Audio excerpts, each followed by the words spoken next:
खुलुमबाय बेयो बड'लेण्ड इंखं टेलिभिजन दिनै 7 आगस्ट 2022 रबिबार खालि सानसेनि बरादखौ नोंथांमोननि खाथियाव लाबोदों आं सदानन्द दैमारिया।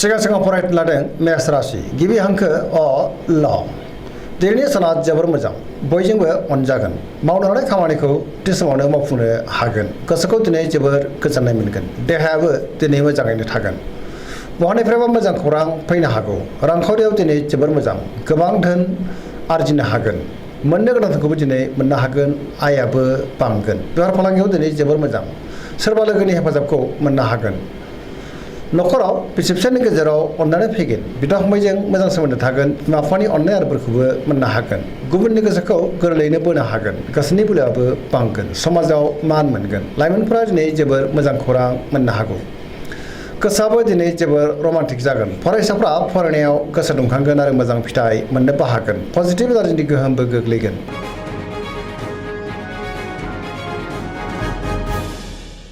वृष राशि गिबि हांखो इ उ ब दिनैनि साना जोबोर मोजां गोदान मिजिं आरो गोदान बोलो फैनो हागौ मोनफ्रोमबो बिथिङावनो जाफुंसारनो हागोन गोबां मोजां खाबुबो फैनो हागौ गोसोखौ दिनै जोबोर गोजोननाय मोनगोन गोसोनि बोलोआ बांगोन मावनो लानाय खामानिखौ थि समावनो मावफुंनो हागोन समाजाव गोबां मान मोनगोन रांखावरियाव दिनै जोबोर मोजां होनजायो गोबां धोन आरजिनो हागोन बेफार फालांगियावबो दिनै जोबोर मोजां आयाबो बांगोन नखराव बिसि फिसायनि गेजेराव अनलायनाय फैगोन बिदा फंबायजों मोजां सोमोन्दो थागोन देहाया दिनै मोजाङैनो थागोन अब्लाबो नाथाय जानाय लोंनायाव सांग्रां जानांगोन गुबुननि हेफाजाबखौ मोननो हागोन जायखि खामानि मावानो मोनफ्रोमबो खामानियावनो दिनै जाफुंसारनो हागोन सिगांनि बबेबा आद्रा खामानियाबो दिनै मावफुंजागोन लोगोफोरनि अनसायनायखौ मोननो हागोन गोसोनि साननायफ्रा मोगथाङाव जाफुंगोन पजिटिभ एनार्जिनि गोहोमबो गोग्लैगोन।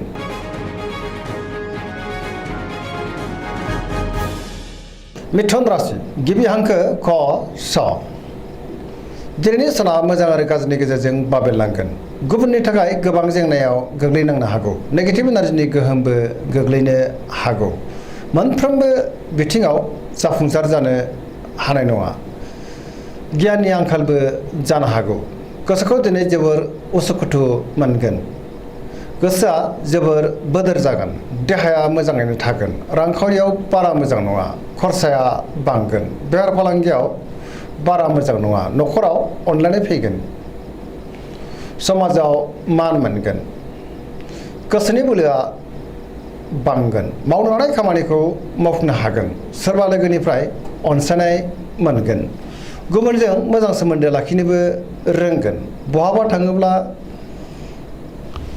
गाहाम आरो मोजाङैनो हान्थिनोबो हागोन लाइमोनफोरनि गोसोआ जोबोर उसुखुथु जागोन।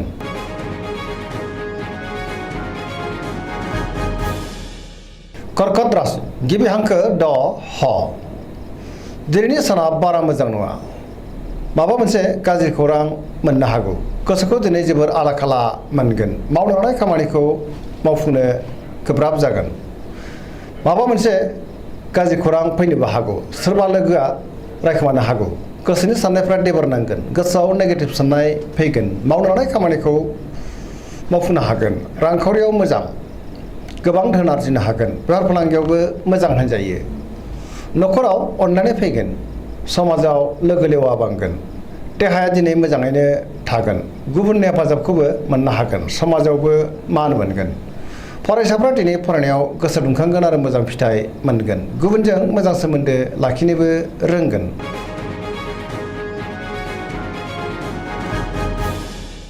सिंह राशि गिबि हांखो म ट दिनैनि साना बारा मोजां नङा सोरजोंबा एना एनि जानोबो हागौ अब्लाबो नाथाय गोसोनि बोलोआ बांगोन गोसोआव पजिटिभ साननायबो फैगोन मावनो लानाय खामानिखौ मावफुंनो हागोन सोरबा लोगोनिफ्राय गाज्रि खौरां मोननो हागौ बहाबा दावबायहैनो एबा हान्थिनो खाबु मोननो हागौ रांखावरियाव दिनै जोबोर मोजां मोननो गोनांखौ मोननो हागोन बेफार फालांगियाव जोबोर मोजां मुलाम्फा मोनगोन गोसोनि साननायखौ दिनै गुबुननो फोरमायनोबो हागोन नखरावबो अननानै फैगोन बिसि फिसायनि गेजेराव एना एनि जानो हागौ सांग्रां जानाया गाहाम समाजाव मान मोनगोन गुबुननि गोसोखौ बोनो हागोन देहाया दिनै मोजाङैनो थागोन बयजोंबो गोरोबनो रोंनाय नङा गुबुननि थाखाय नाङा फाङा गोबां जेंनायाव गोग्लैनांनोबो हागौ गोसोआ दिनै जोबोर गोनो गोथो जागोन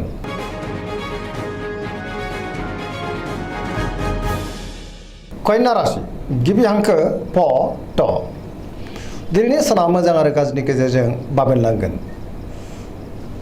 गुबुननि अननाय मोननो गोब्राब जागोन मावनो हानाय खामानिखौ मावफुंनो हानाय नङा माबा मोनसे हेंथा फैनो हागौ गोसोआव नेगेटिभ साननाय फैगोन गोथों आरो गोग्गो साननो रोंनाय नङा गियाननि आंखालबो जानो हागौ रांखावरियाव मोजां बेफार फालांगियावबो मोजां होनजायो देहाया दिनै मोजाङैनो थागोन न'खराव अननानै फैगोन गोबां खामानियाव मुखुबबो थानांनो हागौ सोरजोंबा रायखोमा जानो हागौ सांग्रां जानाया गाहाम गोसोखौ दिनै जोबोर गोनो गोथो मोनगोन नेगेटिभ एनार्जिनि गोहोमबो गोग्लैनो हागौ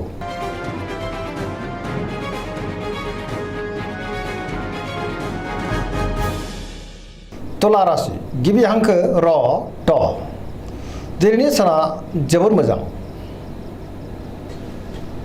आखायाव फैनाय खाबुफोरखौ मोजाङै बाहायनो हागोन गियाननि आंखाल जानाय नङा गोसोनि बोलोआ बांगोन गोसोनि साननायफ्राबो जाफुंनो हागौ मावनो हानाय खामानिखौ मावफुंनो हागोन देहाया मोजाङैनो थागोन बहानिफ्रायबा मोजां खौरां फैनोबो हागौ बहाबा हान्थिनो एबा दावबायनो खाबुबो मोननो हागौ रांखावरियाव जोबोर मोजां मोननो गोनांफोरखौ दिनै मोननो हागोन न'खराव बिसि फिसायनि गेजेराव अनलायनाय फैगोन समाजाव मान मोनगोन बेफार फालांगियाव दिनै जोबोर मोजां मुलाम्फा मोनगोन गुबुननि गोसोखौबो गोरलैयैनो बोनो हागोन लोगोफोरनि हेफाजाबबो मोनगोन गोदान थांखि लानो रोंगोन सेंग्रा सिख्लाफोरनि गोसोआ दिनै जोबोर रमान्टिक जागोन आरो गावबा गावनि गोसोनि साननायखौ फोरमायलायनोबो हागोन पजिटिभ एनार्जिनि गोहोमबो गोग्लैगोन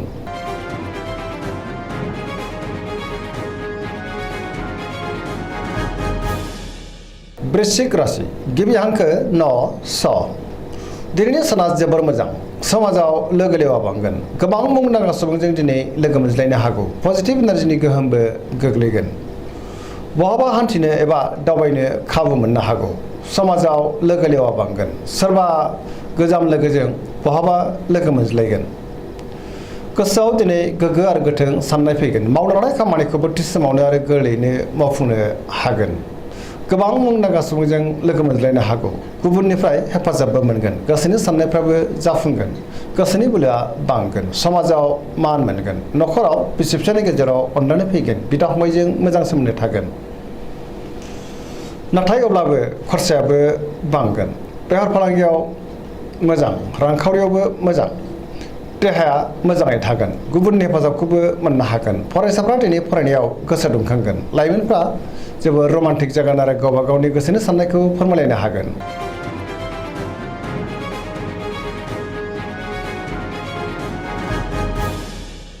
धनु राशि गिबि हांखो ढ फ भ दिनैनि साना मोजां आरो गाज्रिनि गेजेरजों बाबेनलांगोन गोसोआव बोलो बांगोन नाथाय अब्लाबो मावनो हानाय खामानिखौ थि समाव मावफुंनो गोब्राब जागोन माबा नङा माबा मोनसे हेंथा फैनो हागौ गोसोनि साननायफ्रा देबार नांगोन रांखावरियाव बारा मोजां नङा मोननो गोनांफोरखौ दिनै मोननो गोब्राब जागोन बेफार फालांगियाव मोजां नङा गोबां खहा जानांनो हागौ समाजाव मान मोनगोन बहाबा थांनांगौब्ला दिनै जोबोर मोजां आरो मोजाङैनो हान्थिनोबो हागोन देहाया दिनै बारा मोजां थानाय नङा गोबां रोखोमनि देहायारि जेंनाजों मोगा मोगि जानांनो हागौ जानाय लोंनायाव सांग्रां जानाया गाहाम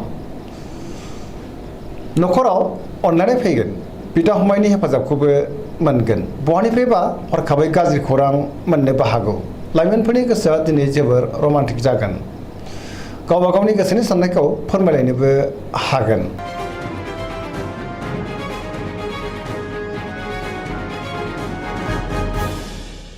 मकर राशि गिबि हांखो ख ज दिनैनि साना जोबोर मोजां गुबुननि हेफाजाब मोनगोन गोसोनि साननायफ्रा जाफुंगोन मावनो हानाय खामानिखौ थि समावनो मावफुंनो हागोन रांखावरियाव दिनै जोबोर मोजां गोबां धोन आरजिनो हागोन अब्लाबो नाथाय खरसायाबो बांगोन मोननो गोनांखौबो मोननो हागोन बेफार फालांगियाव मोजां होनजायो गुबुनजों मोजां सोमोन्दो लाखिनो रोंगोन मोनफ्रोमबो खामानिखौनो मावफुंलांनो हागोन गोदान खामानिखौ दिनै जागायजेननोबो हागोन। न'खराव बिसि फिसायनि गेजेराव अनलायनाय फैगोन। बिदा फंबायजों मोजां सोमोन्दो थागोन आरो बिसोरनि हेफाजाबखौ मोननो हागोन। सेंग्रा सिख्लाफ्रा गावबा गावनि गोसोनि साननायखौ फोरमायलायनो हागोन। गोसोआबो रमान्टिक जागोन। फरायसाफ्रा दिनै फरायनायाव गोसो दुंखांगोन आरो मोजां फिथाइ मोननोबो हागोन।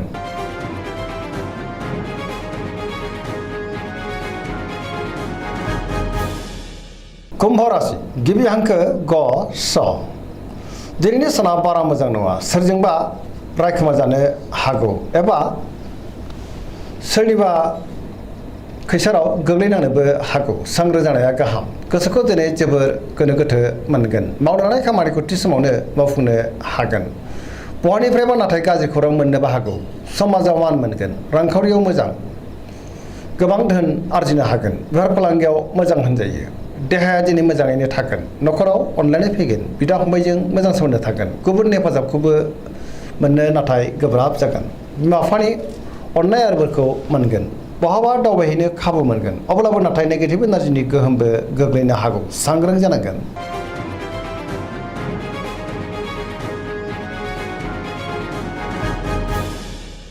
मीन राशि गिबि हांखो ड स। दिनैनि साना जोबोर मोजां। सिगांनि बबेबा जेंनाया सुस्रांजानो हागौ। गुबुननि थाखाय गोबां मोजां खामानि मावनानै होनोबो हागोन। गोसोआव पजिटिभ साननाय फैगोन। गोथों आरो गोग्गो साननो रोंगोन। गोसोनि बोलोआबो बांगोन। गावनि गोसोनि साननायखौ दिनै गुबुननो फोरमायनो हागोन। देहाया मोजाङै थागोन। अब्लाबो नाथाय जानाय लोंनायाव सांग्रां जानांगोन। रांखावरियाव मोजां। बेफार फालांगियावबो मोजां होनजायो। न'खरावबो अनलायनाय फैनो हागौ। सोरजोंबा बाख्नाय जानोबो हागौ। लाइमोनफोरनि गोसोआ दिनै जोबोर रमान्टिक जागोन आरो गावबा गावनि गोसोनि साननायखौ फोरमायलायनोबो हागोन। फरायसाफ्रा दिनै फरायनायाव गोसो दुंखांगोन आरो मोजां फिथाइ मोननोबो हागोन। दिनैनि राशि फरायनाया एसेनोसै। जोबनायाव बेखौनो खावलायो जाहाथे नोंथांमोना सानफ्रामबो जोंनि बे बड'लेण्ड इंखं टेलिभिजनखौ नायबाय थायो आरो साबस्क्राइब खालामो, लोगोसे लाइक खालामो आरो शेयार खालामो। एसेनोसै। गोजोन्थों।